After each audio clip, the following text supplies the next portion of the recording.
Emma stood in the corner of the lavish hotel ballroom, her heart shattering into a million pieces. She had come to this charity gala, expecting to celebrate her 3rd anniversary with her boyfriend Marcus, but instead, she found him in the arms of another woman, her own stepsister, Victoria. The champagne glass slipped from Emma's trembling fingers, crashing onto the marble floor and drawing everyone's attention. Marcus didn't even have the decency to look ashamed. He simply smirked at Emma and wrapped his arm tighter around Victoria's waist, whispering something that made her stepsister laugh cruelly.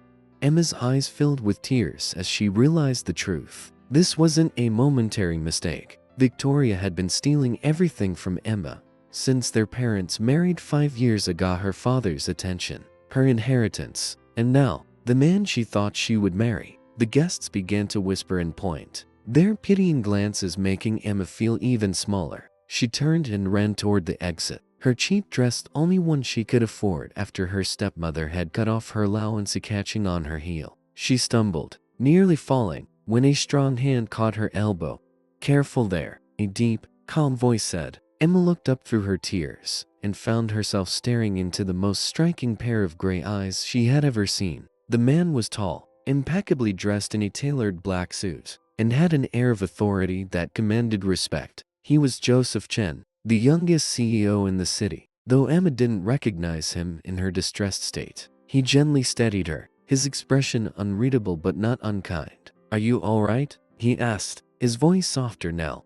Emma quickly wiped her tears, embarrassed that a stranger had witnessed her humiliation. "I'm fine," she lied, her voice breaking. "I just need to leave." She tried to pull away, but Joseph's hand remained on her arm, not forcefully, but with a gentleness that made her pause. Behind them, she could hear Marcus's mocking laughter echoing through the ballroom. Joseph glanced over her shoulder, his jaw tightening as he assessed the situation. Without a word, he slipped off his expensive suit jacket and draped it over Emma's shoulders, covering her worn dress. "Let me take you home," he offered. "You shouldn't be alone right now." Emma wanted to refuse. She didn't know this man, and accepting help from strangers had never ended well for her. But there was something in his eyes, a sincerity she hadn't seen in years, that made her nod. Joseph led her out of the hotel through a private exit, away from the prying eyes and whispers. His sleek black car was waiting outside, and he opened the door for her himself, something Marcus had never done.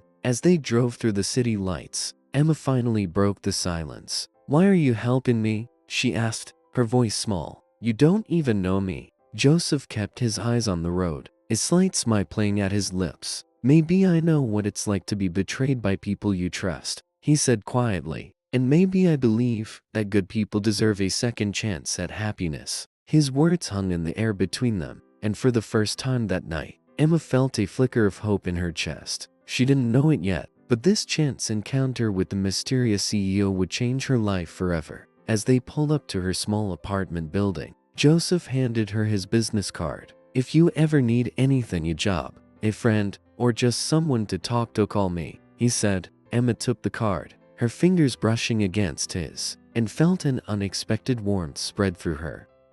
The beginning of forever. 3 months had passed since that fateful night, and Emma's life had transformed in ways she never imagined. After their first meeting, Joseph had offered her a position at his company as his personal assistant. At first, Emma was hesitant, thinking it was charity, but Joseph made it clear that he saw potential in her. Working alongside him, Emma discovered that Joseph wasn't just a brilliant businessman, he was kind, thoughtful, and carried his own scars from a past betrayal by his ex-fiancée. They spent long hours together at the office, their professional relationship slowly blossoming into a deep friendship, and then into something more.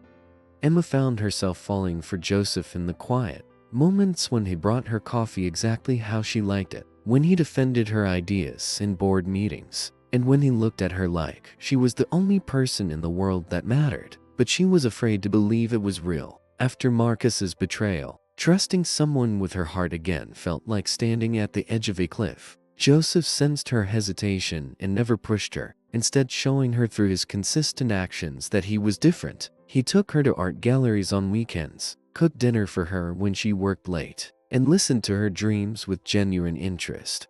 The turning point came on a rainy evening when Emma's stepmother and Victoria show up at Joseph's company, demanding to see her. They had heard about Emma's new position and had come to mock her, claiming she must have seduced the CEO to get ahead. Joseph happened to walk into the reception area just as Victoria was making a scene, insulting Emma in front of the staff. His expression turned cold, a side of him Emma had never seen. "I suggest you leave," Joseph said, his voice like ice, "before I call security and file a harassment report." Victoria laughed nervously, clearly not expecting the CEO himself to intervene. "You don't understand," she said, trying to sound sweet. "Emma is just using you. She's always been manipulative." Joseph stepped closer, placing himself protectively between Emma and her stepsister. "What I understand," he said firmly, "that Emma is the most honest, hardworking person I've ever met, and unlike you, she has integrity. Now leave, before I make sure everyone in the city knows exactly what kind of person you are." The threat was clear, and Victoria and her mother hurried out, their faces red with humiliation. After they left, Emma broke down, crying not from sadness, but from relief and gratitude. Joseph held her close, and in that moment, she realized she had completely fallen in love with him. "Why do you care so much?" she whispered against his chest. Joseph pulled back slightly, cupping her face in his hands, his gray eyes intense and honest. "Because you're not just my assistant, Emma," he said softly. "You haven't been for a long time. You're the person who makes me believe in second chances. You're the person I want to build a future with." Emma's breath caught in her throat as Joseph leaned down and kissed her, gentle and sweet, pouring all his feelings into that one perfect moment. When they finally pulled apart, Emma genuinely smiled for the first time in years. "I love you," she admitted, the words feeling both terrifying and liberating. Joseph smiled back, that rare, beautiful smile he reserved only for her. "I love you too," he replied, "and I promise you, I'll spend every day proving that you made the right choice, trusting me." 6 months later, Joseph proposed to Emma on the rooftop of his company building, the city lights twinkling below them like stars. She said yes without hesitation, finally believing that fairy tales could come true, not because of magic, but because she found someone who chose to love her every single day. Marcus and Victoria heard about the engagement through the society pages, and while they tried to crash the wedding, security escorted them out before they could cause any trouble. Emma and Joseph got married, surrounded by true friends and colleagues who celebrated their love. And as they danced their first dance as husband and wife, Emma realized that being betrayed by Marcus was the best thing that ever happened to her, because it led her straight into the arms of the man who would love her unconditionally forever.